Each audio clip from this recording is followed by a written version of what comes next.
Medyo may kalayuan po yung kasagutan nyo, Ginoong Morales, kasi tinatanong ko sa inyo whether you complied or not doon sa hinihingi sa'yo ng PIDEA. Ang tinatanong ko, if you misrepresented yourself.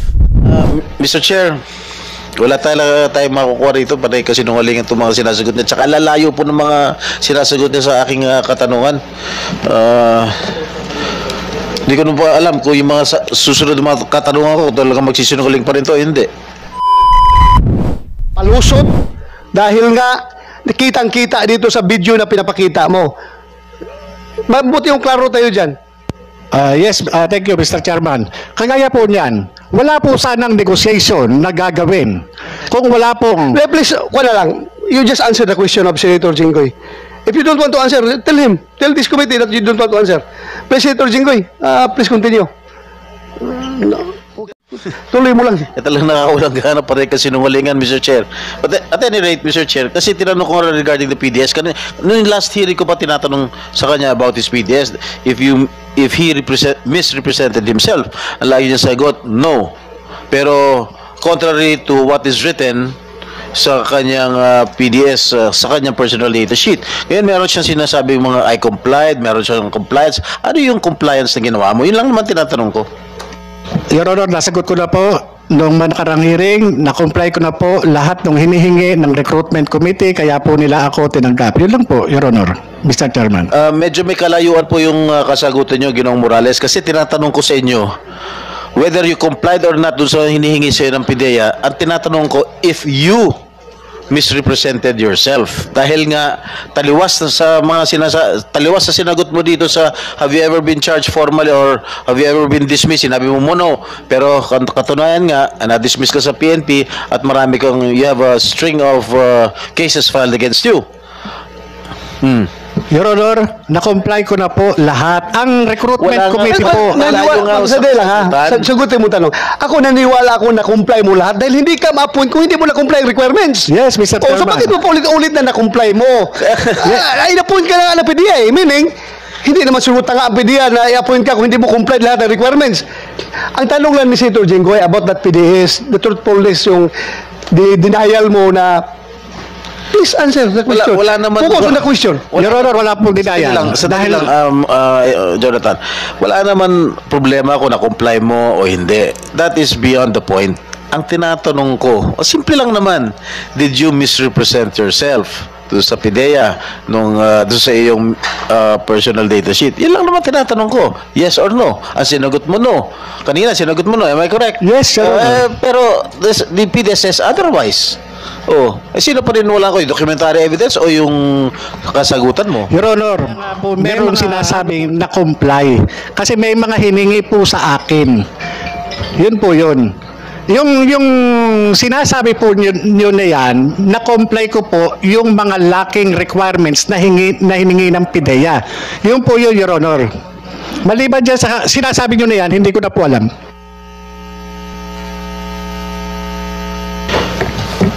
Mr. Chair, wala tayo makukuha rito, panay kasi nungalingan itong mga sinasagot niya. Tsaka lalayo po ng mga sinasagot niya sa aking katanungan. Hindi ko na po alam kung yung mga susunod na mga katanungan ko talagang magsisinungaling pa rin to, hindi. So it's useless talking to this guy. He's a polluted source. He's lying through his teeth. Lahat ng mga resource persons pinasusunungalingan siya lang ang tama. So, ano pa tatanungin ko sa kanya? Panay kasi nungalingan. I-deny niya. PIDEA, ano masasabi nyo? Did he misrepresent himself sa PIDEA, sa PDS niya? Yes, Your Honor. So, follow-up question, PIDEA. Bakit siya na-appoint as agent kung may representation siya? Sigurado ako meron kayo dyan validation. Lahat-lahat. Check niyo yan sa recruitment. Paano siya na-appoint kung may representation from himself? Sige.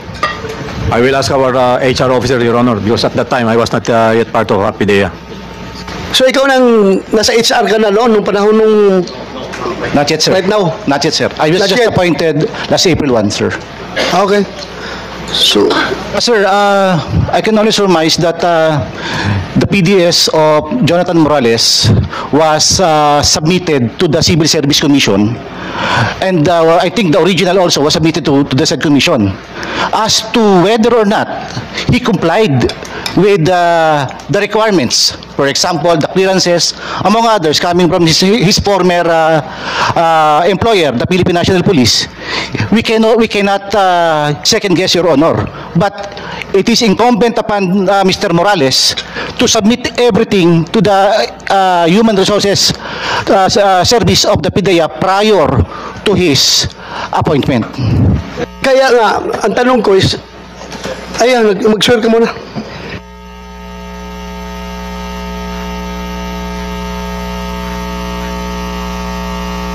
Please raise your right hand, sir.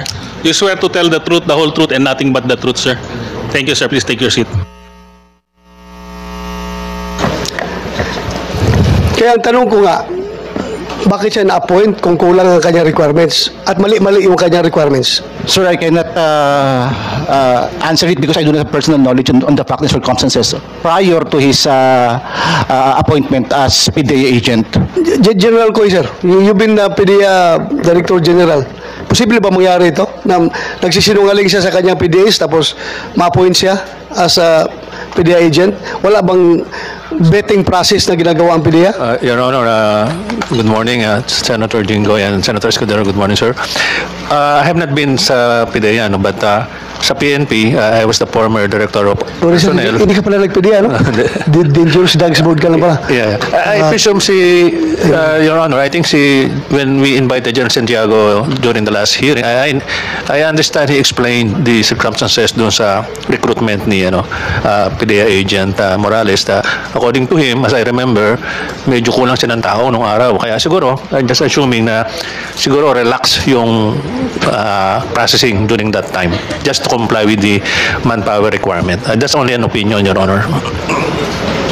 Thank you, sir, for that very complete pa yung memory mo sa testimony ni General Santiago.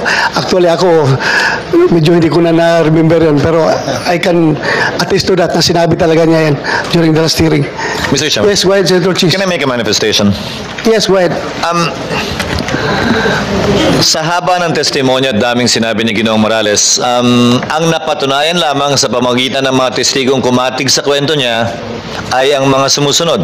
Una, na pinatawag po siya ni General Serapio dahil sa away nila ni General Kakdak, ang kanyang superior.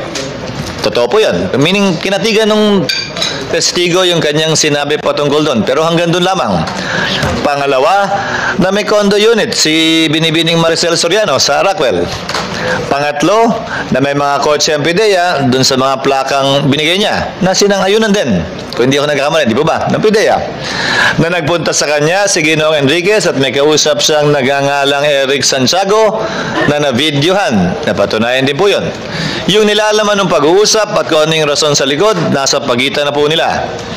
Nakakalungkot lang nga na yung standard na ginagamit ni Ginoong Morales na dapat gamitin daw sa kanya ni Senator Jinggoy, ayaw niyang paggamit, hindi niya sinusunod sa committee ito matapos ang mabigyan ng buong laya na magsalita ng ilang oras itong nagdaang 2-3 pagdinig. I'd like to close, Mr. Chairman, by taking advantage of the presence of Secretary Coy. Sir, kindly submit to the committee ano-anong klaseng drug test ba ang ginagawa ng kada ahensya ng gobyerno? Dahil galing po sa inyong policy, para sa piloto, sa driver, di ba ba, professional driver's license, firearms, una. Pangalawa, pakisubmit din po sa amin kung ano ang inventaryo ng mga test na meron po ang iba't ibang ahensya, kabilang ang customs, kabilang ang immigration, ng pag-test na drugs. Baka mamaya, gaya ng sabi nung nakarang hearing, puro marijuana sa bulang yan, pati sa customs at sa immigration. Hindi natin alam kung may nakakapasok na iba't ibang uri ng mga droga. At panghuli po, pakibigay sa amin kung anong available sa merkado para sa budget deliberations at nasa ilalim yan ng komite ni Senator Bato. Ano-anong klaseng test pa po yun nandyan? May test po ba na kayang malaman kung isang taon meron o hanggang isang linggo lang o 2 linggo? Di ba may mga ganon? O hanggang isang buwan lang?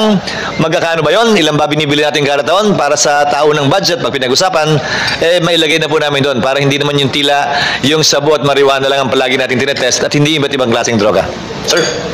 Yes, Your Honor, we'll comply. Maraming salamat po, Mr. Chairman. Sana maging bahagi po yun ng pag-uulat ng komite. Yes, thank you, Mr. Senator Chairman. Chis. Thank you, sir. Please submit to this committee, sir. Yes, Your Honor, we'll go. Thank you. Senator Jinggoy, if you don't have any more questions, then